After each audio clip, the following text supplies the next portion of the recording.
So I'm going to go ahead and welcome you to our program.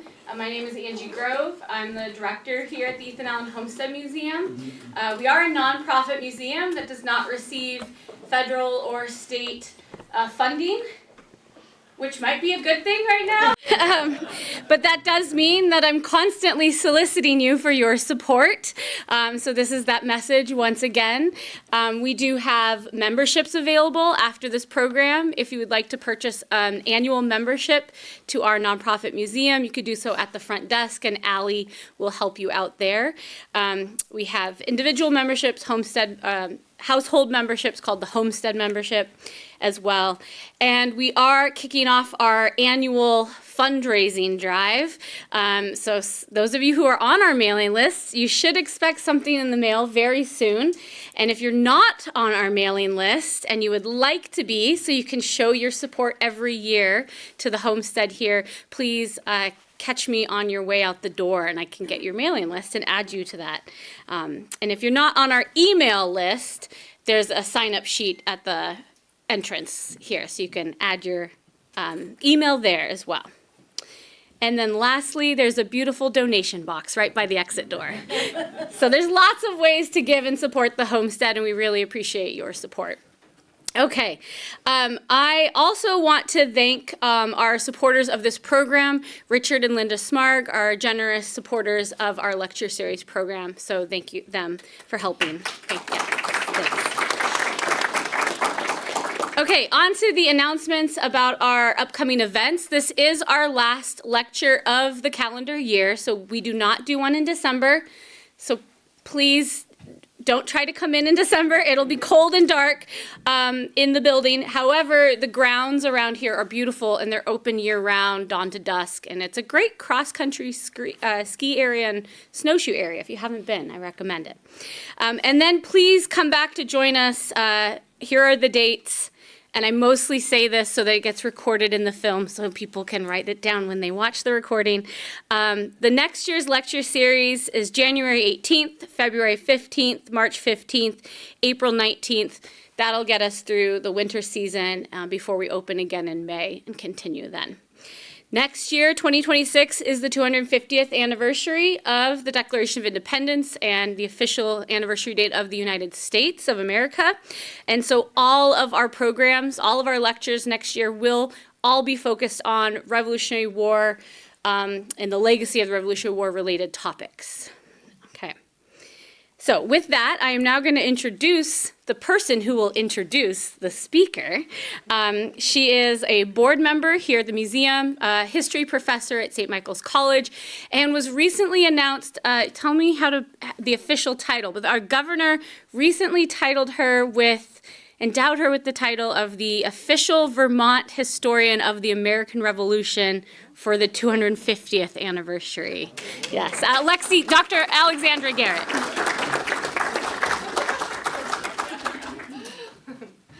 Awesome. Thank you, Angie. Yeah, so every colony turned state that exists in the United States today has a state commission headed by its governor that has, it's organizing events for the 250th anniversary of the American Revolution next year. So yeah, I'm the Revolutionary War historian for Vermont, but there'll be a Revolutionary War historian for Massachusetts, for Rhode Island. So just if that interests you, you can look up each state's website to look that information up. Cool. So again, I'm Dr. Alexandra Garrett, and I'm an assistant professor in the history program at St. Michael's College. And I'm really excited to introduce our speaker today because if I had joined St. Michael's a little earlier, or if he had stayed on at St. Michael's a little later, then our paths would have crossed as colleagues. But instead, we're friends and get to meet each other and kind of interact at the different holiday parties that the St. Michael's history program has. So I've really enjoyed getting to know Doug, even though technically we never worked together, right? So this is Dr. Doug Slaybaugh. He is a professor of history emeritus at St. Michael's College in Colchester, where he taught United States history for 32 years. His favorite courses to teach were on the history of presidential elections and on the evolution of the American dream. He has also taught at Cornell, Texas Tech, Ithaca College, SUNY Cortland, and Wells College. He holds a BS and MA from Iowa State and a PhD from Cornell, all in history. He is author of the book William Myers and the Modernization of American Agriculture. And he's also the author of articles on social work in the Progressive Era, federal farm policy in the Great Depression, Adlai Stevenson's presidential campaigns in the 1950s, and the closing of the Winooski Woolen Mills. So he really is a polymath here in history, and we're really excited to have him speak today on how Vermont became iconic. So everyone, please welcome Dr. Doug Slaybaugh.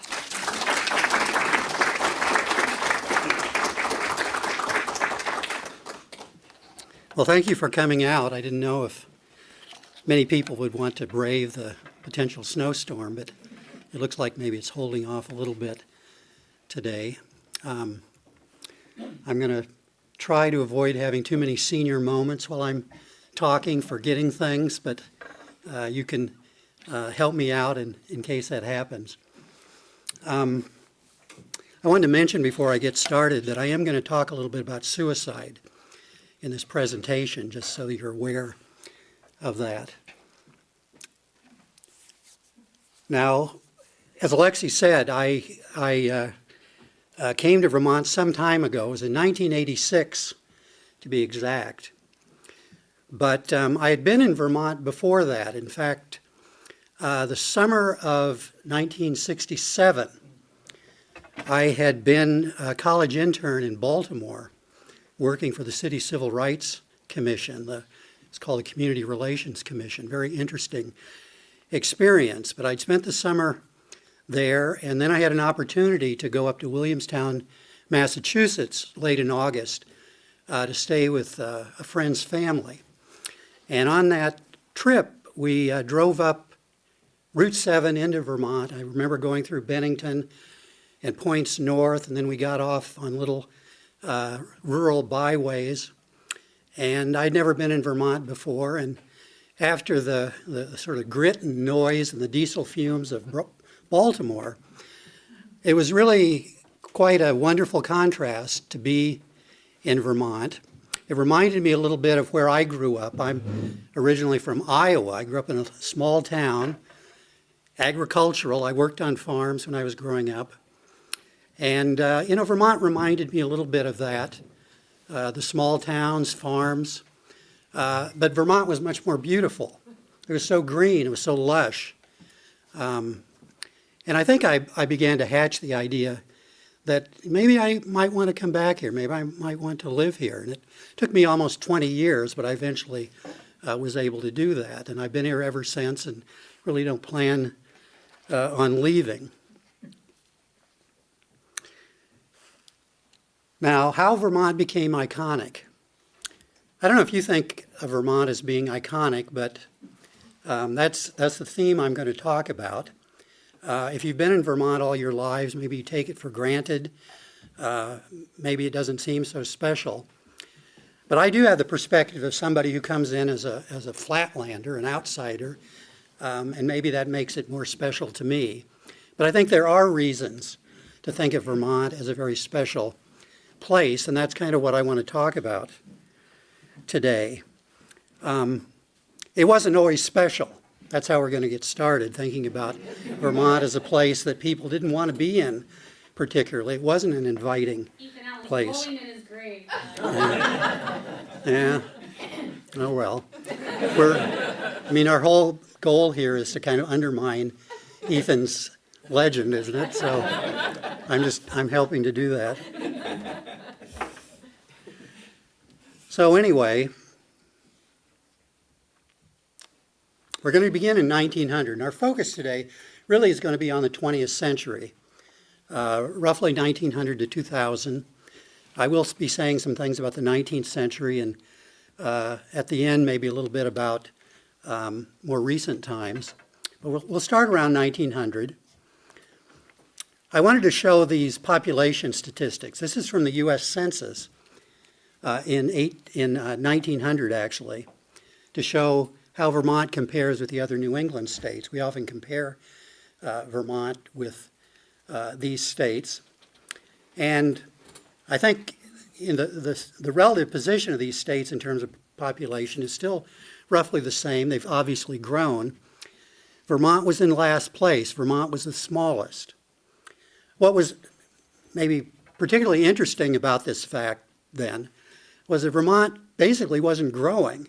They'd barely grown since the middle of the 19th century. And in fact, in the decade of 1910 to 1920, Vermont actually lost population. I think that's the only decade in Vermont's history where that happened. Young people were leaving. There didn't seem to be a lot of opportunities. The great fear, and not just for Vermonters, but I think for probably a majority of Americans, was that if you got sick, you couldn't work, you couldn't pay your bills, you're going to end up in a place like is pictured here. This is a Vermont poor farm. You might be familiar with poor farms.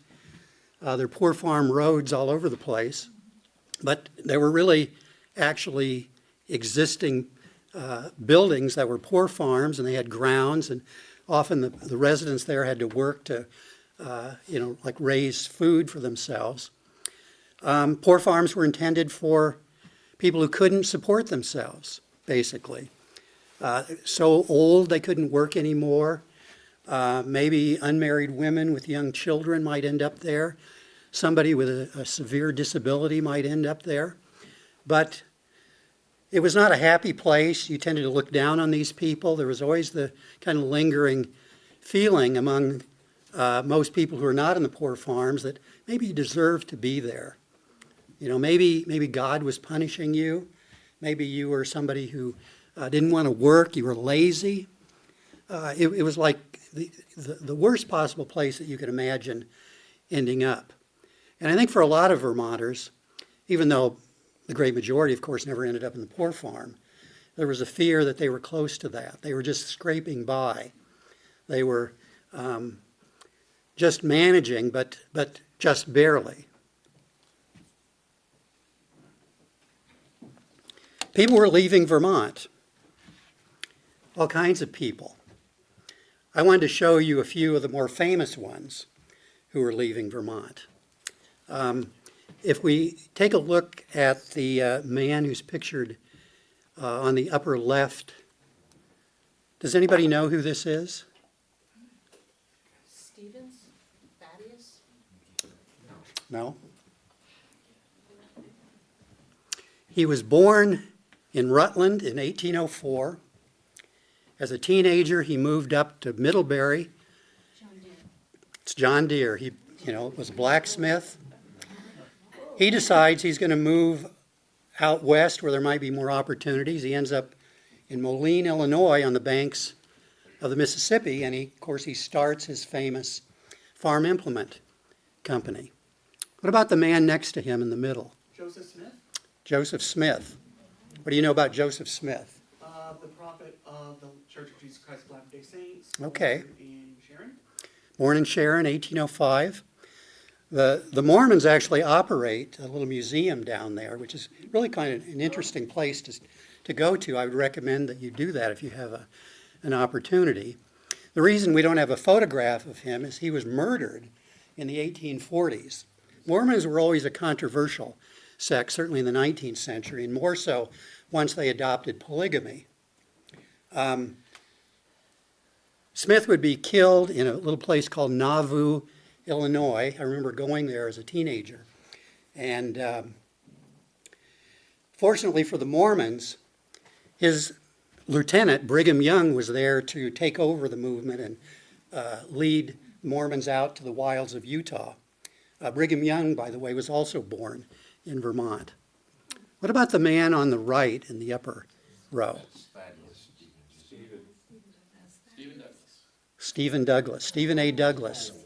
Stephen A. Douglas was born in Brandon in 1811. And you might recall that he ends up going out to Illinois as well. He's a lawyer. He becomes a very well-known and successful lawyer there. He courts Mary Todd before Abraham Lincoln steals her away from Stephen A. Douglas. And of course, he challenges Lincoln politically. In the 1850s, Douglas was one of the most powerful politicians in the country.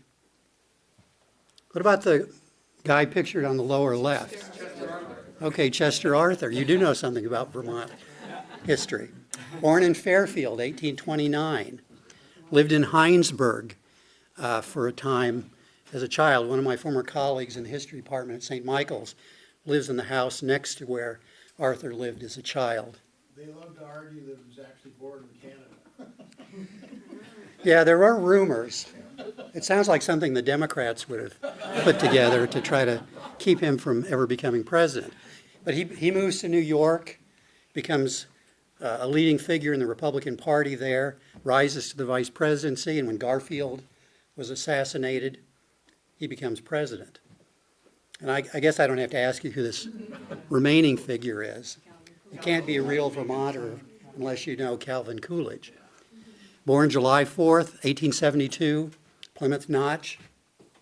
Also rises to the presidency because the president dies and he was vice president. So these are prominent people who left Vermont. But the thing to remember is that they're all kinds of ordinary Vermonters who are also leaving. You know, if you come from a big farming family and you're one of the younger sons, you know, there's no land for you to get hold of when you come of age. You're probably going to go west and look for other land to farm, or go to a city and look for some other kind of opportunity. There just aren't enough opportunities within the state. Now, the next few slides, I'm going to talk a bit about what I'm calling bellwether industries in the 19th and early parts of the 20th century that Vermonters depended upon for jobs. And these are all basically in decline, certainly by the time we get to the 20th century. There's logging, for instance. Logging has always taken place in Vermont, but it was really a huge industry, certainly before the 1870s. Burlington, in fact, was considered to be the third leading timber port in the whole country. The forests of Vermont were being clear-cut. The wood was being processed and brought down to the Burlington waterfront. You know, the beautiful waterfront park you probably are familiar with. 30 yards of it was simply stacks of lumber, sitting there ready to be put on ships where it could be taken up to Montreal or down to New York City via Lake Champlain. By the time we get to 1900, Vermont has lost most of its forests. So it's not exactly a very pretty place. But beyond just the look of Vermont, there's also a lot of environmental degradation going on. I wanted to mention that when they're clear-cutting these forests, there was one kind of tree that they spared. Can you guess which one it was? Maple. Sugar maple, of course. And one of the reasons that we have such spectacular leaf peeping seasons is from all those sugar maples that have propagated themselves. And it's the sugar maples that have the brilliant reds, yellows, and orange colors that we enjoy so much.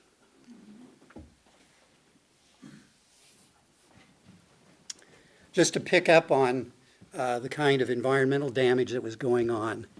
On hillsides, mountainsides, the roots of trees are critical to hold the soil in place. And when those trees are gone and you have rain, the rain is going to wash down the hillsides and it's going to wash away soil. It's also going to contribute to the worsening of floods that can happen. It's also lowering farm productivity. Vermont doesn't have a lot of high quality soil. Where I grew up in Iowa, when the first Europeans arrived in the 1840s, in places the topsoil was 16 feet deep, some of the richest soil in the world. Today, a lot of it's down in the Mississippi Delta. But, I mean, it was quite a place to have agriculture. And Vermont farmers are having to compete with places like that in producing their crops. So farm productivity in Vermont, and difficult as it was to farm, it's going down. It's also destroying habitat for birds and other wildlife and fish.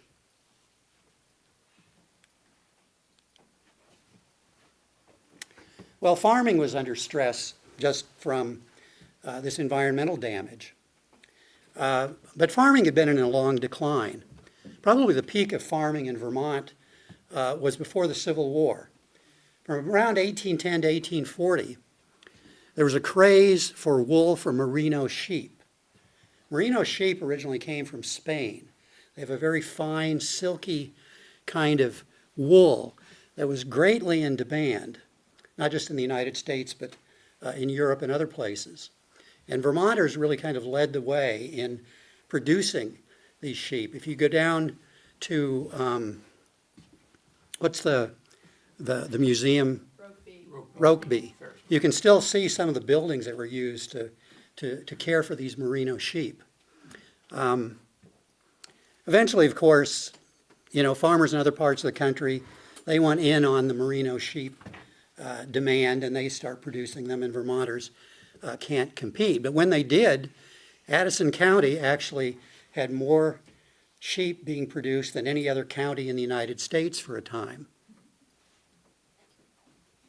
But ultimately, Vermont farmers simply are not going to be able to compete. The topography is difficult to farm. The soil is rocky. There's not a lot of topsoil in most parts of the state.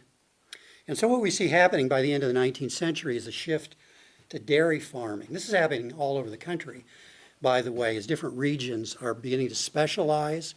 You're moving beyond a kind of subsistence farming, and you're focusing on a crop or an animal or a product that you have some advantages in producing. And, it's relatively easy to grow hay, harder to grow row crops, but you can grow hay, you can feed it to milk cattle, and you can produce milk products.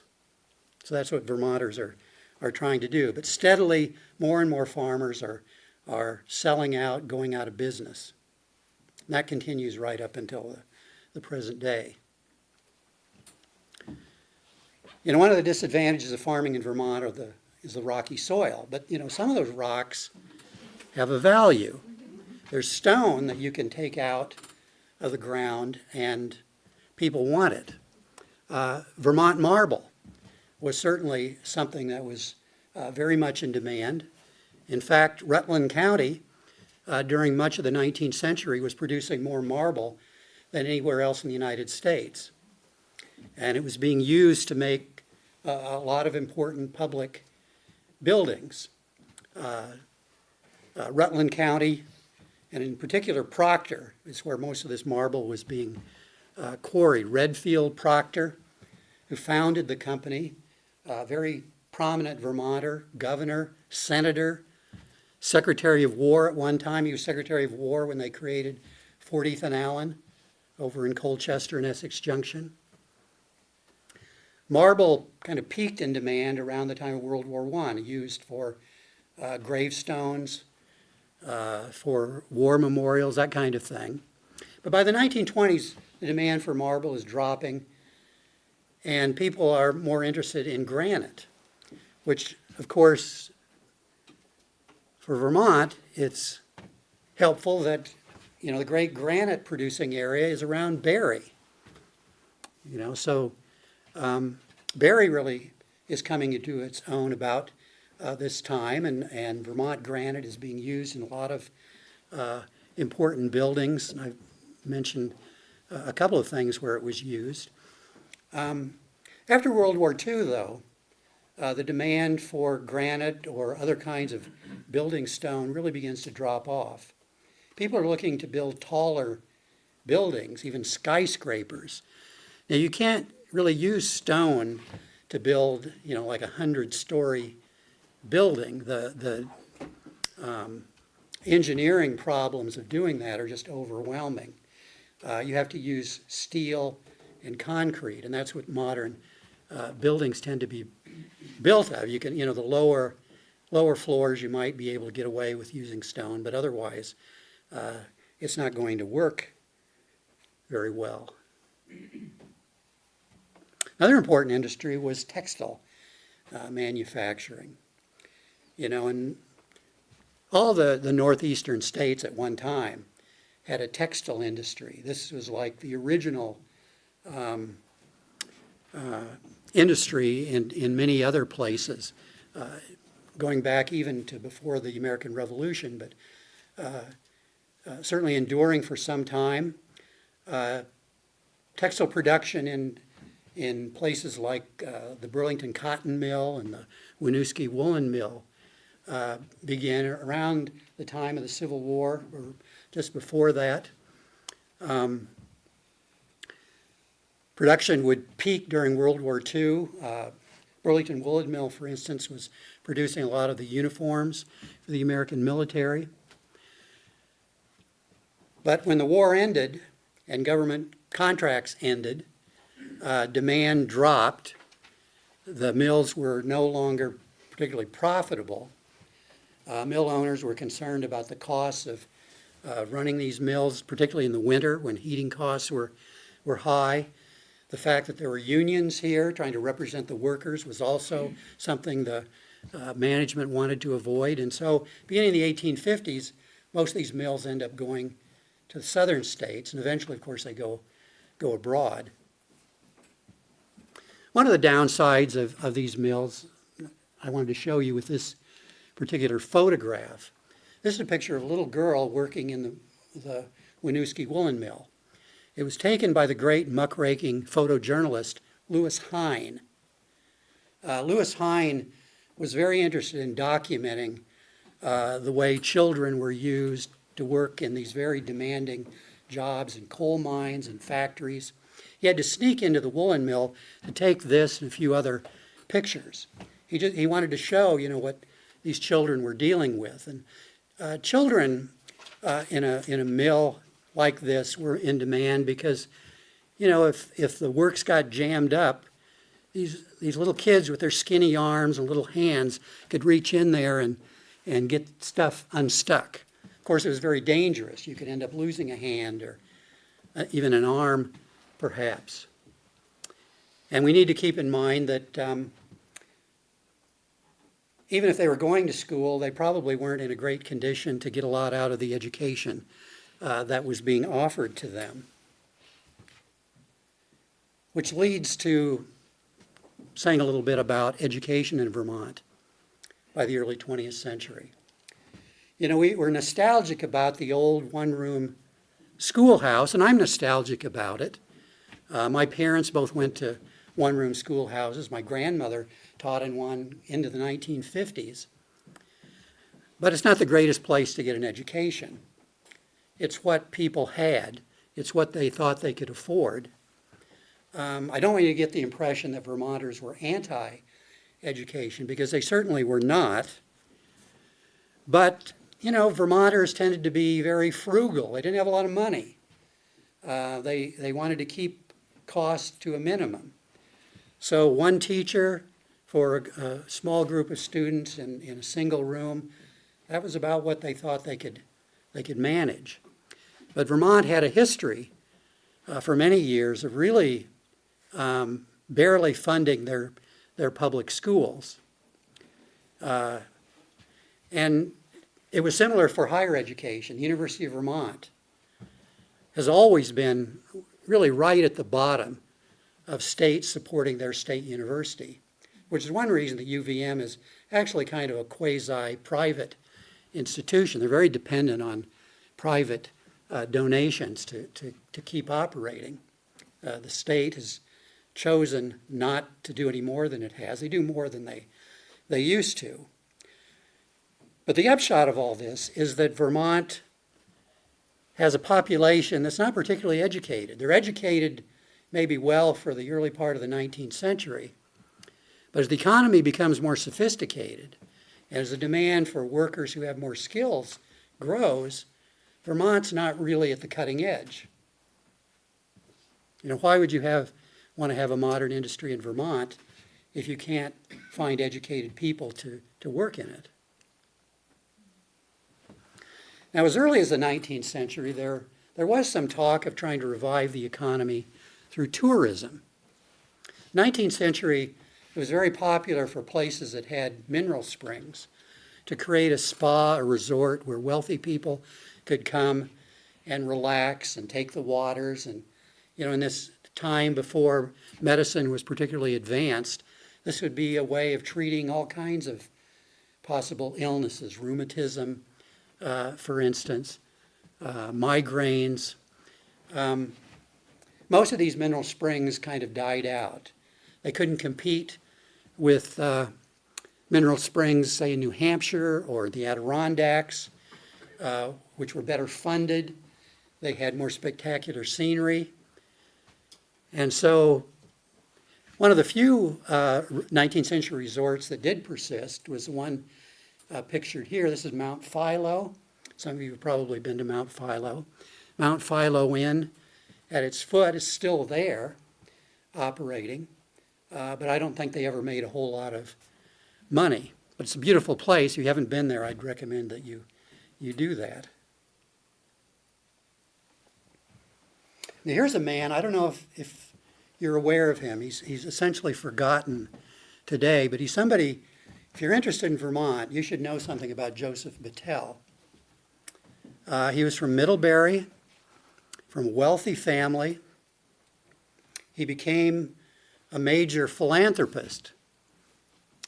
His story was that when he was a student at Middlebury College, before the Civil War, he'd become very depressed for some reason, and he decided to take off a couple of days, and he rented a cabin in Ripton and just stayed there and just kind of took it easy. And the weather turned out to be very beautiful. It was summertime, it was warm, the birds were singing, there was a soft breeze blowing through the trees, and he felt like he was rejuvenated by this experience. And he had a kind of epiphany. He felt like, I've got this money. I'm going to use it to try to preserve as much of wild Vermont as I can.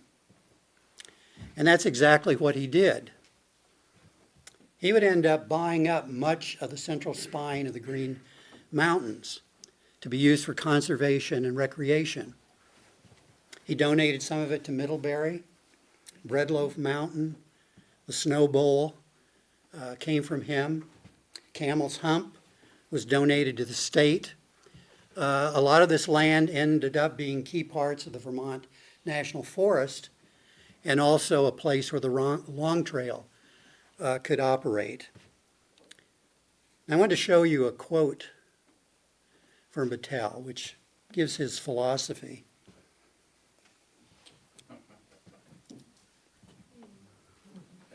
Here is a man who is committed to preserving natural Vermont, not just for himself, but for posterity. And we owe him a real debt if we're concerned with making Vermont remain the place that it is. Another important booster of Vermont, Dorothy Canfield Fisher. I've given you some facts here about her life. You might be aware that in the last few years, Dorothy Canfield Fisher was canceled. Are you aware of this story? There are allegations that she was a racist, a believer in eugenics. None of these stories have really been proven out. We do know that she was a champion of civil rights because she wrote articles in magazines promoting civil rights. She was well known for writing many books, particularly children's books. One of her most famous was a book called Understood Betsy, about an orphan girl who comes to Vermont. Most of her books would end up sort of championing Vermont and Vermont values, and certainly encouraging people to get interested in Vermont. She's probably best known, though, for being one of the editors of the Book of the Month Club. I don't know if the Book of the Month Club still exists, but I remember having when I was a teenager, I think my family had a membership in it, and we would get books. And this is actually a very important way of spreading cultural literacy around the country. But for our purposes today, Dorothy Canfield Fisher is somebody who is championing economic development in Vermont. She had come back to the ancestral home in Arlington in 1907, which she'd inherited right after she was married, and really was a kind of tireless promoter of Vermont and reasons for people to come to Vermont and invest in Vermont.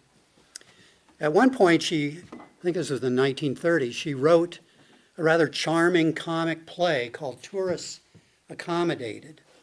It's about a farm family that has decided, you know, we need some extra money. What if we get some wealthy out-of-stater to come here and stay for a while, you know, and we'll turn our place into what we would think of as a kind of bed and breakfast. And they can see farm life and enjoy rural Vermont. And in the play, at first it seems like the farmers and the outsiders don't even speak the same language. They're kind of at cross purposes. They're unintentionally maybe irritating each other, but eventually they kind of come around and become more tolerant. And the point, of course, is to show that this could actually work. More farmers should do this kind of thing. And hopefully, you know, people from outside Vermont coming here would decide, you know, I kind of like this experience. Maybe I want to buy a second home, maybe a vacation home. Maybe I want to move to Vermont. But this is a way of introducing people to Vermont who had not really known much about it beforehand. Now, if you want to promote tourism, or at least get outsiders to come in to the state, of course, you've got to have a means for them to get here. And that was a huge problem. Vermont in the early 20th century barely had any paved roads. There were a few in places like Burlington or Rutland. But you go out in the country and you don't have any paving. You're lucky if it's graveled. Most of the roads are just dirt roads, and we all know what happens to dirt roads during much of the season. When it rains, you know, you get pictures like the one on the left. You know, you're not going to be encouraging tourists to get stuck in a mud hole. Vermonters, I think, originally were kind of skeptical of the automobile in general. And this is shown by a law that was passed by the state legislature in 1902, which mandated that if you were driving a motor vehicle on a road outside of a population center, you had to be preceded by a man on foot waving a red flag as a warning to oncoming horse-drawn conveyances, so the horses wouldn't be scared and maybe upset the wagon or whatever. Obviously, this law didn't stay on the books permanently, but it's a sign that, you know, Vermont was not exactly accommodating to modern technology and what the future might promise. The roads obviously were going to have to change before people were going to be encouraged to actually come into the state. And then there was a problem of flooding.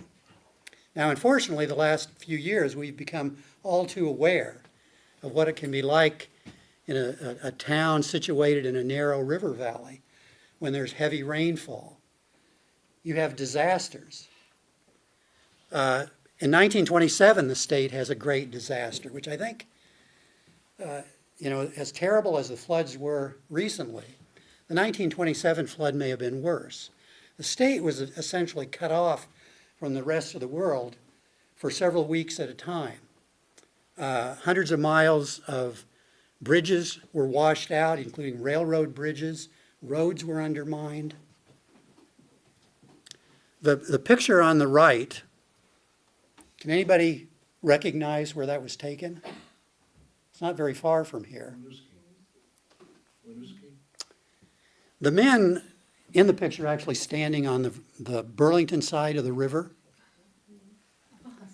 but they're looking over toward the woolen mill. And that's exactly where the bridge is supposed to be. But of course, it's not there now. Eventually, they put up a pontoon bridge, and then later they build the bridge that we're still using. They've repaired it a lot. It's going to be replaced in the next couple of years. It really needs it, as if you've driven over, you are well aware of that. Some people thought, well, maybe the silver lining of this flood and the fact that Vermont's going to have to really bend over backwards to try to rebuild its infrastructure was that the man sitting in the White House was a Vermonter, Calvin Coolidge. Surely Calvin Coolidge would take pity on Vermont and, you know, send some federal resources their way. They had done it in other parts of the country. The Mississippi River had a great flood at about the same time, and Herbert Hoover, who was the Commerce Secretary, had led an effort to help out states affected by that flood. But Calvin Coolidge made the decision that Vermonters were better than that. Vermonters were able to take care of themselves. In 1928, Coolidge was in Rutland, and he made a speech that has come to be known as the Brave Little State speech, in which he lauded Vermont as a place full of independent, self-reliant people who could help themselves. They could pull themselves up by their bootstraps. And so he didn't give them any money. He just gave them a pep talk, essentially. And so Vermont is kind of slow coming out of this flood and trying to get back on its feet. And that, of course, was the great question. Is Vermont going to be able to do it? Just a few years after the 1927 flood, the Great Depression descends on the country. America gets a President, Franklin Roosevelt, who's very ready to use federal government money to try to prop up the economy. He's particularly interested in building projects. One popular idea was to build skyway roads through scenic areas, and a number of them were built in the 1930s. Maybe the most famous is the one in the Blue Ridge Mountains. And some Vermonters are taken with this idea, the opportunity to get millions of dollars from the federal government to come in and build a road that basically would go across the spine of the Green Mountains. This would draw tourists. It would provide all these jobs in the construction. And there were powerful forces backing this idea. Dorothy Canfield Fisher is a proponent of this parkway. Burlington Free Press is supporting it. There are also powerful forces that were against the idea. The Lieutenant Governor, George Aiken, is against it. The Green Mountain Club, maybe for obvious reasons, don't want to have this highway in the very place where they're trying to put together the Long Trail. The argument was that the state just couldn't afford it. Even if the feds picked up much of the money, there was still going to be bills for Vermonters, and we might be in a place where we'd bankrupt the state trying to do something like this. Another element of the opposition was the idea that this is going to be bringing outsiders in, undesirable outsiders that we have to be careful about. They could change things. And I think part of this was anti-Semitic, this idea that Jews from big cities were going to come here and they'd be pushy and they'd be acting in stereotypical ways, and we don't want that. We don't want to build this infrastructure if people are going to come in here and change our state. And so the parkway, of course, was never built. Statewide referendum was held. Vermonters voted down the idea, and later the state legislature will vote against the idea as well. In our time, we might think, well, the obvious reason would have been the environmental damage, and that was mentioned to some extent. But it was the pros and cons of the effect on the economy that were probably the decisive issues. Depression is going to be followed by World War II. And you may be familiar, I'm sure most of you are old enough that maybe you actually listened to it at the time, John Kennedy's inaugural address, full of many memorable phrases. One of them was this one about the torch being passed to a new generation. Certainly this includes Vermonters. Thousands and thousands of Vermonters had joined the military. They'd left their homes. They'd gone to new places in the United States. Many had gone abroad. They'd gained new perspectives on things. And a lot of them coming back get a sense that, maybe Vermont could be a little different than it has been. Maybe it could change in positive ways that would benefit us. And if we can get more education, maybe we can be part of this kind of change. One of the last great domestic programs of Franklin Roosevelt was the passage of what we call the GI Bill in 1944. This is going to provide government money so that veterans coming back can get higher education, or they can go to a trade school, gain skills that can be used in improving their lives and making more money and being a more productive member of the community. Colleges in Vermont certainly are affected by this. UVM, St. Michael's. I know more about St. Michael's from teaching there, but in the late 1940s, a lot of temporary housing that had been put up at what's now Camp Johnson was dismantled, taken down Route 15 a mile to the St. Michael's campus, and reassembled into what was called Miketown.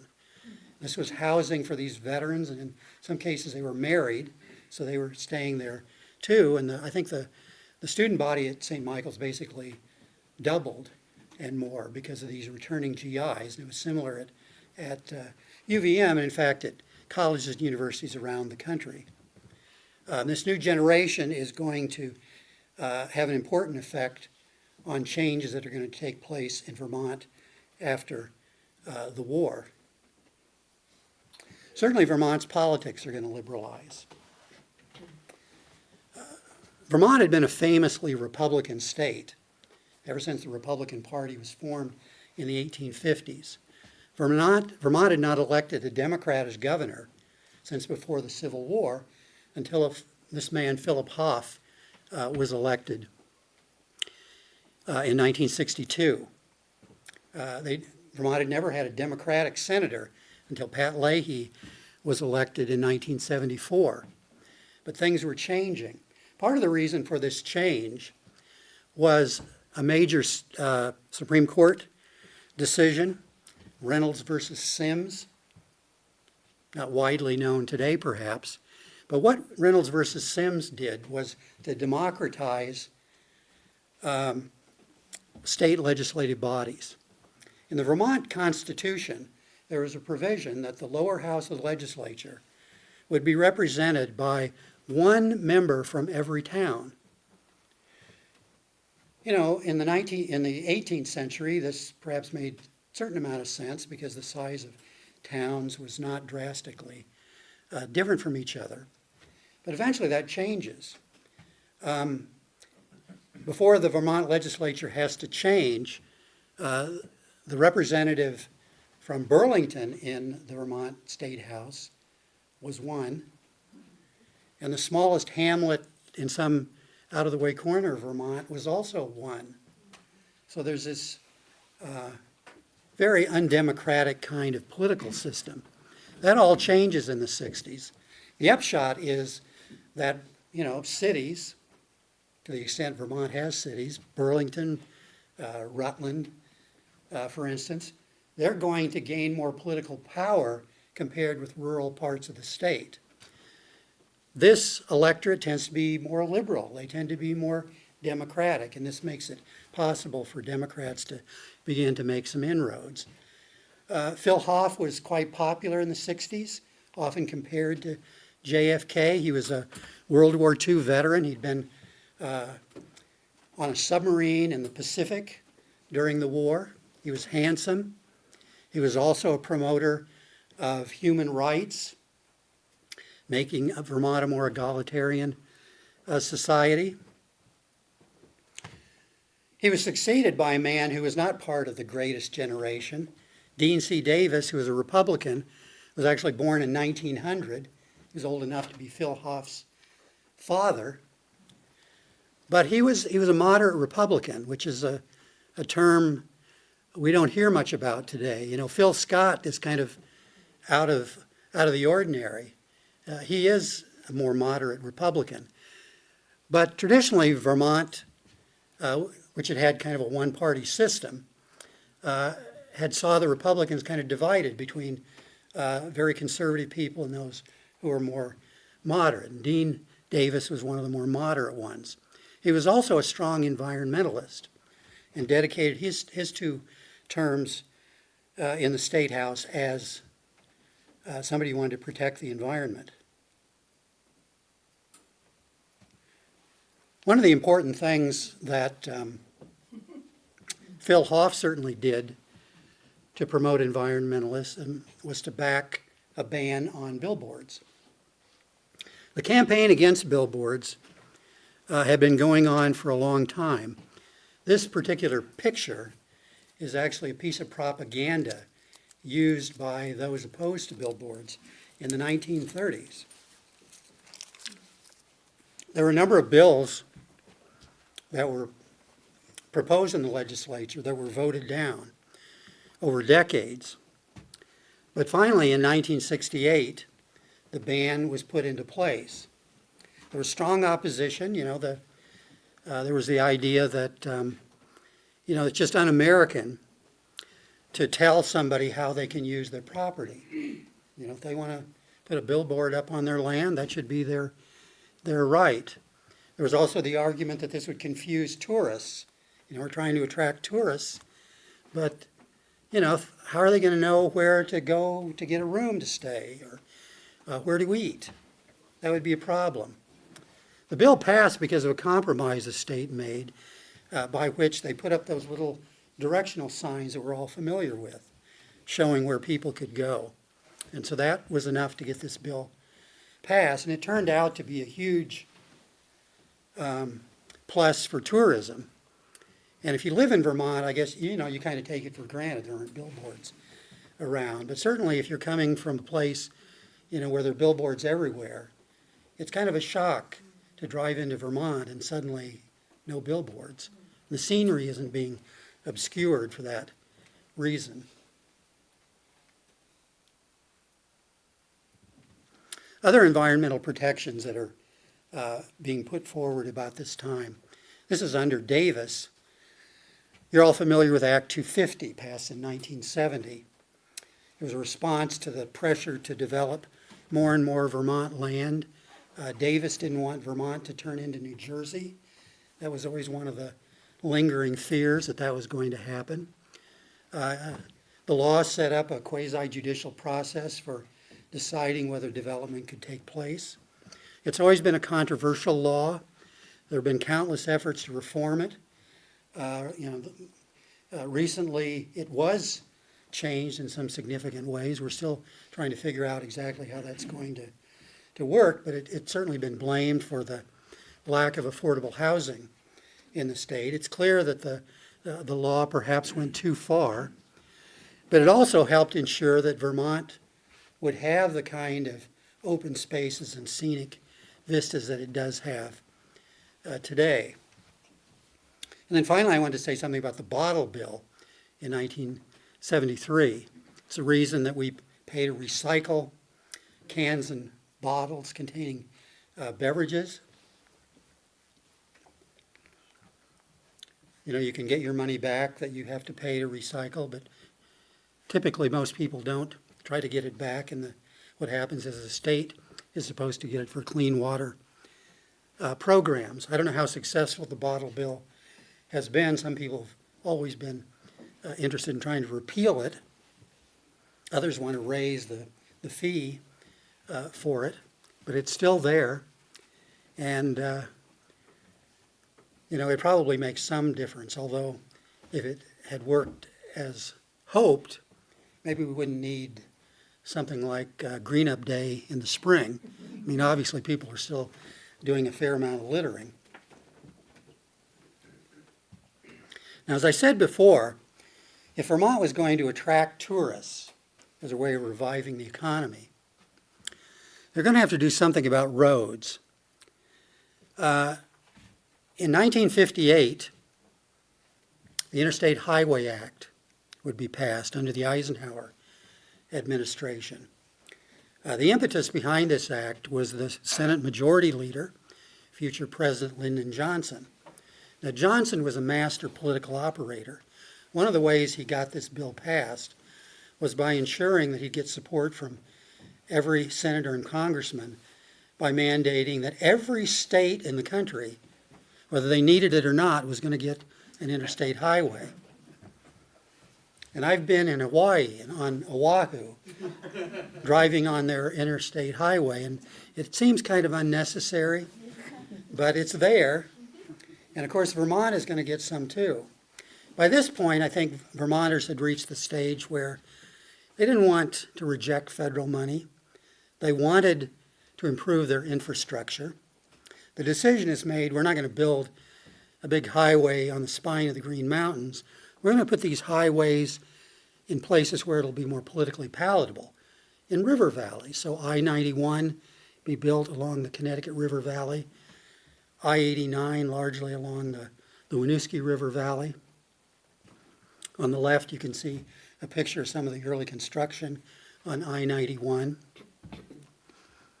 When we talk about the building of these interstates, I wanted to say a word about Romain Tenney. Are any of you familiar with him? Okay. Well, I'll maybe not enlighten you, but maybe some other people. Romain Tenney was a 64-year-old farmer when land along the right-of-way for I-91 was being condemned. He'd lived on this land all his life. He'd farmed it all his life. He tried to fight to keep it, but he lost the legal battles.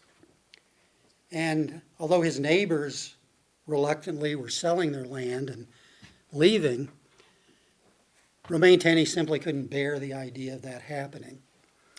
And so just before he was physically evicted from his farm, he set fire to his barn. This is after he released his animals. Set fire to his house, nailed the door shut to his bedroom, and shot himself. This is a tragedy, obviously. But I think for most people, you know, you can feel bad that this happened, and yet feel that, well, this is progress.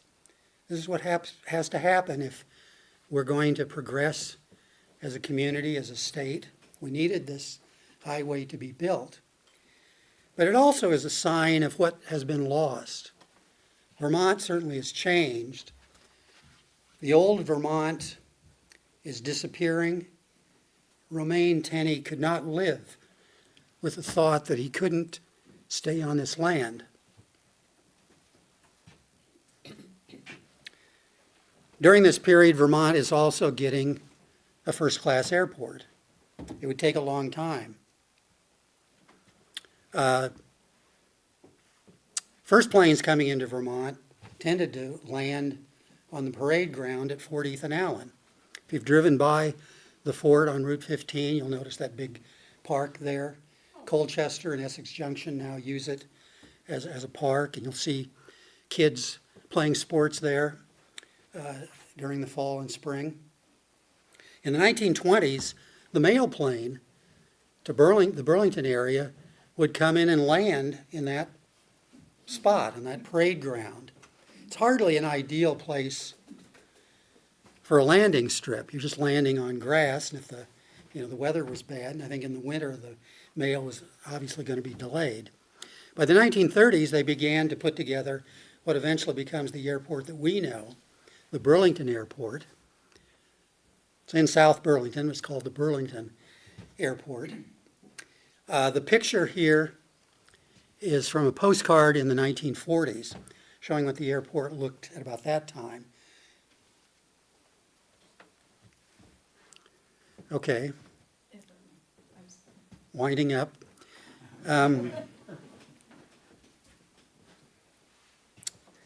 Anyway, one last thing that I wanted to mention was the way that Vermont was promoting itself. State legislature created the Vermont Life magazine, 1947.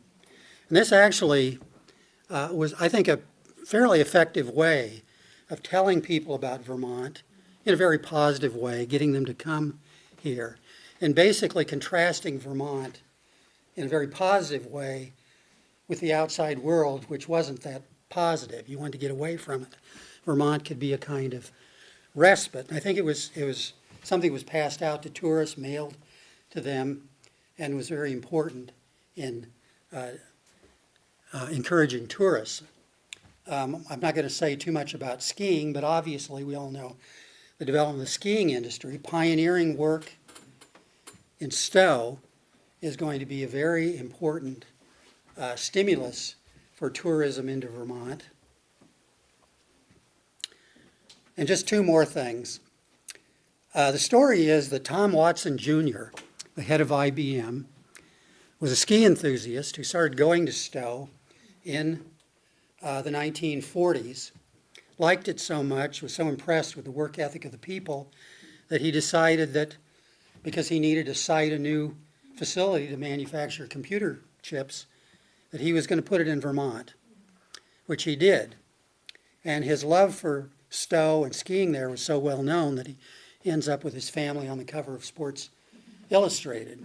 As you probably know, IBM, beginning in the 1950s, quickly becomes the largest employer in the entire state, and it realizes Dorothy Canfield Fisher's dream of bringing educated white-collar employees into the state to improve the economy, to grow it. And then I'll end on this. IDX is here in part because of IBM. You may be familiar with the stories of Robert Hale and Richard Tarrant, who first came to St. Michael's in the early 1960s to play basketball. And they had very successful teams. They ended up in the small college Final Four. When they graduated with degrees in math, they went to work for IBM. They were marketing reps. But soon they left to form their own company, which comes to be known as IDX. And I think it's a good symbol of the kind of synergy that takes place because of people interested in being here for one reason or another, often something related to the environment. They stay here, they create businesses here, they create jobs here. And certainly this is a key to helping to grow the economy and make Vermont into the kind of iconic place that it becomes. So I could keep going on for probably another hour or so, but let's stop there. And if you have any questions, I can make an effort to try to answer them.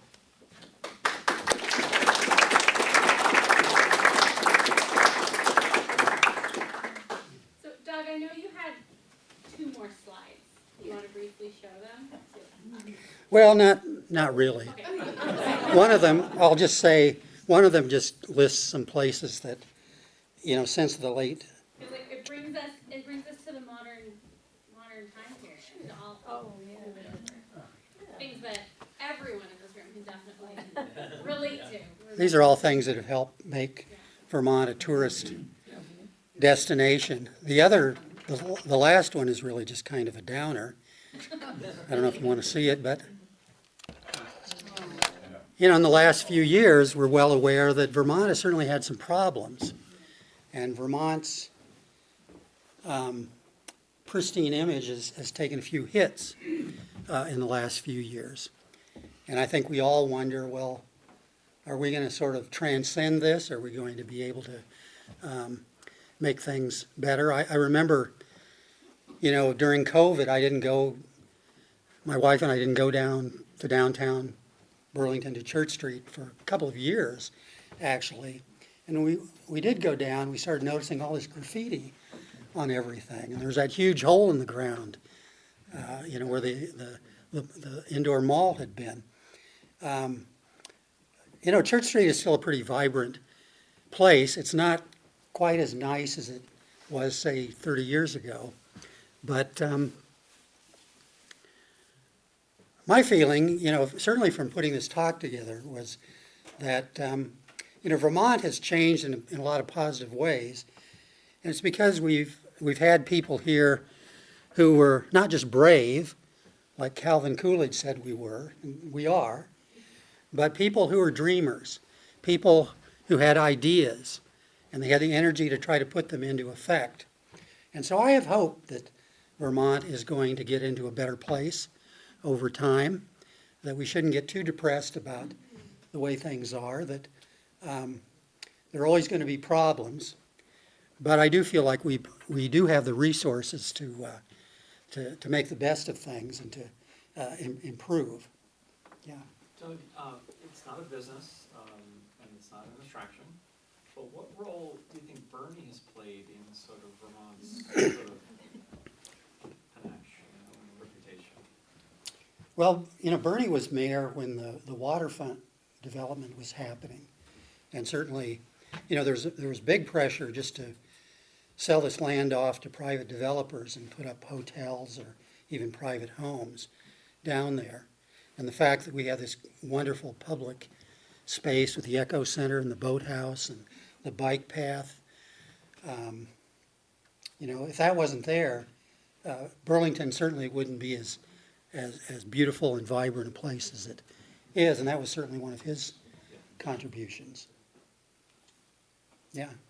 I think a really important item as far as Vermont identity was the same-sex union and marriage laws that came about in Vermont, that it just people who wanted a place to go, to have a commitment, to feel welcome, they came to Vermont, and I think a lot of people took that as like a keyword, that, crunchy granola, Vermont, liberal, like all of Vermont then became synonymous with a lot of things that, in 20th century history, that kind of cemented a certain view of it, even though historically it had these, very important, simple, rugged kinds of backstory. You know what I mean? Like, just that brought it into the 21st century. I want to do what John was telling me to do before this and try to repeat comments so that everybody will know. Really, a comment from you more than a question about how Vermont has changed, and the kind of conservative values, traditional values that Vermont was known for have become rather different. The civil union debate was an example of that. Electing somebody like Bernie Sanders, who's a self-described socialist, is another example. I thought somebody would probably ask me something about how, hippies coming to Vermont in the 1970s had changed everything. And there is an element of that, although I don't think they had that much political power. Bernie Sanders, by the way, was one of those hippies, in a sense. Vermont's known for being very liberal politically, being open to ideas that many parts of the country are not ready for. The example of Bernie Sanders is really pretty interesting, though. Some of you may remember, he first came to Vermont, I think in the 1970s, and he almost immediately started running for office, state legislature, representative or something. And over again he lost. He was the Liberty Union candidate a number of times, and you'd have thought this guy is going nowhere. But he persisted, and that's been one of the great things about Bernie. He does not give up. What is he, 85 years old? He's had a heart attack. He's still there. You can see him on TV almost every night, plugging his causes. And I think even many people who don't agree with him on a lot of issues have voted for him just because they like him as an irritant, somebody who's going to force people to look at things in a different kind of way. And I think Vermonters in some ways pride themselves on Being the irritant? well, here we are. We may not dress pretty. We may wear bean boots to formal events and flannel shirts and elbow patches. That's your puffer. Yeah. Puffer coat. I love the individual. I almost feel like it's Ethan Allen questioned for the 14th state, and there are people that were against it. Of course, somebody like George Washington said, let's do it, let's add a state. And I just love that independence, and I see that in some of the things that have been interesting, taking place. The first to allow a black to go to college, the first state. A fella took the first cross-country road trip. A guy took a car from San Francisco to New York, he's from Vermont. You know, I don't know, 1920s or something, you know. He was a doctor from Burlington. Okay, all right, He lived on Main Street. yeah. What is it, first women to get a vote? There were western states that got the vote first. Oh, Montana did. Wyoming. Wyoming, all right, okay.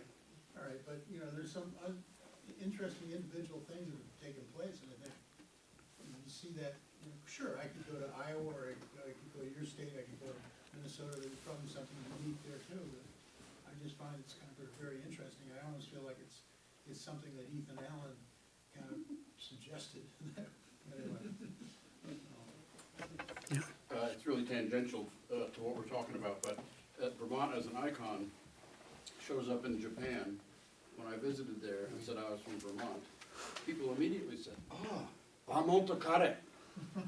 A very popular comfort food was Vermont curry, made with honey and apples. And that's what people knew about Vermont.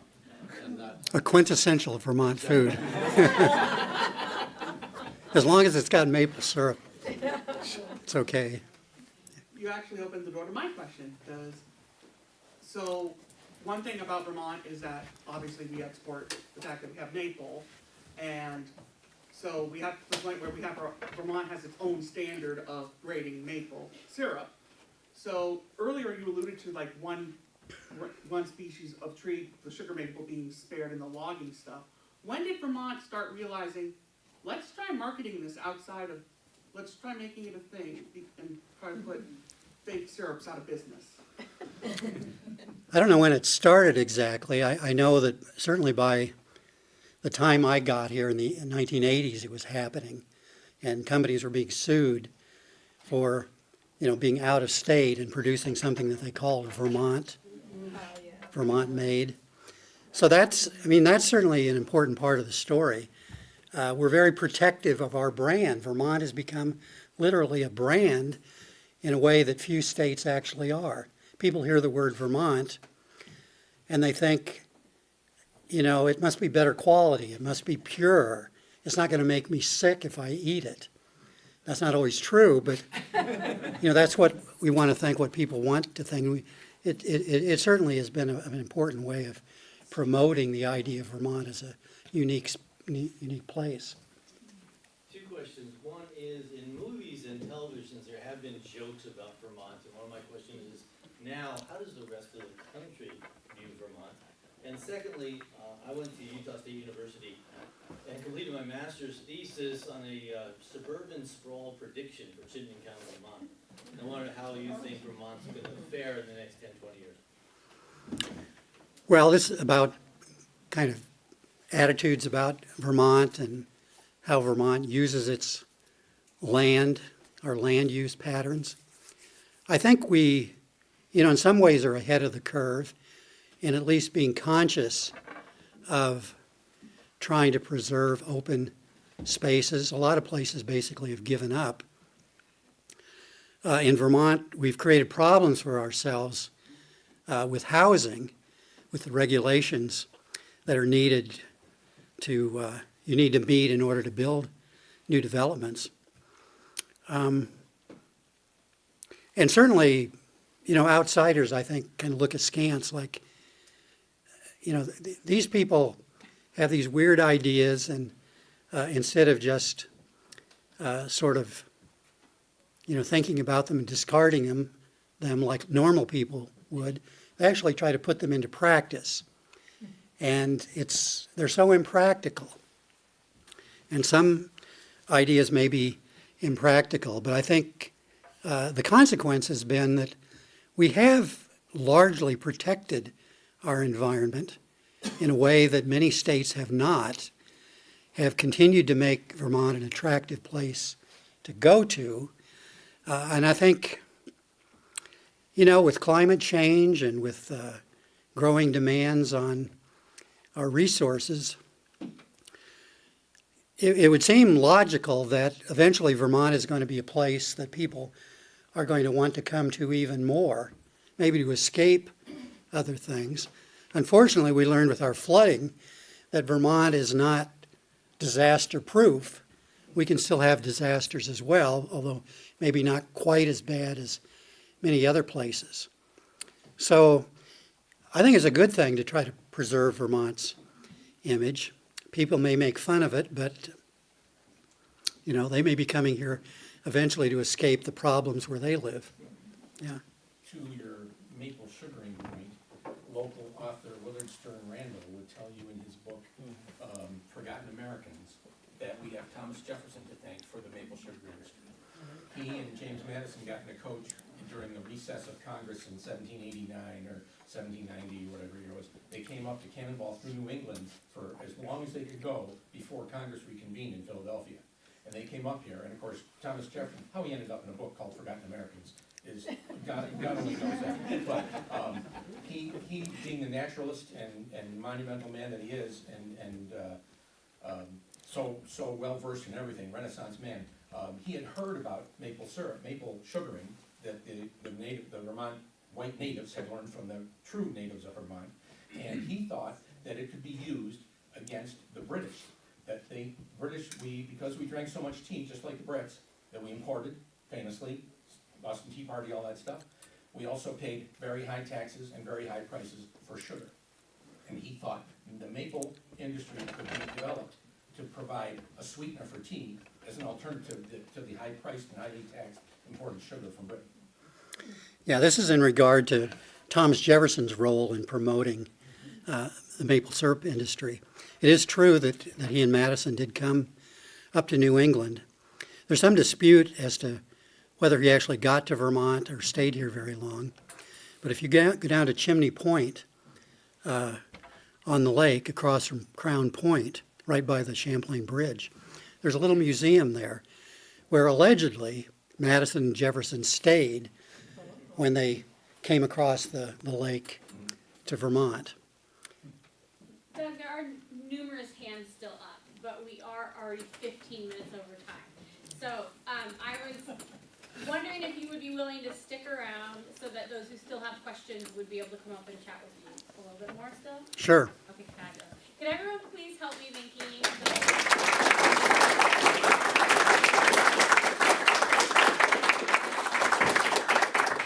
Just want to make sure I say this in the mic so that TV can pick it up. I also forgot to thank CCTV for recording this program. So thank you, Charlie and Town Meeting TV.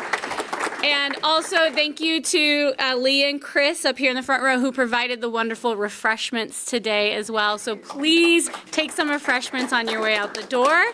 And just one last reminder, it's my job as the director to remind you to help support the homestead as you can. It is the season of giving. There are membership forms at the front desk. There's a donation box on your way out the door. And please let me know if you'd like to be added to our fundraising mailing list as well. Thank you all so much for coming today.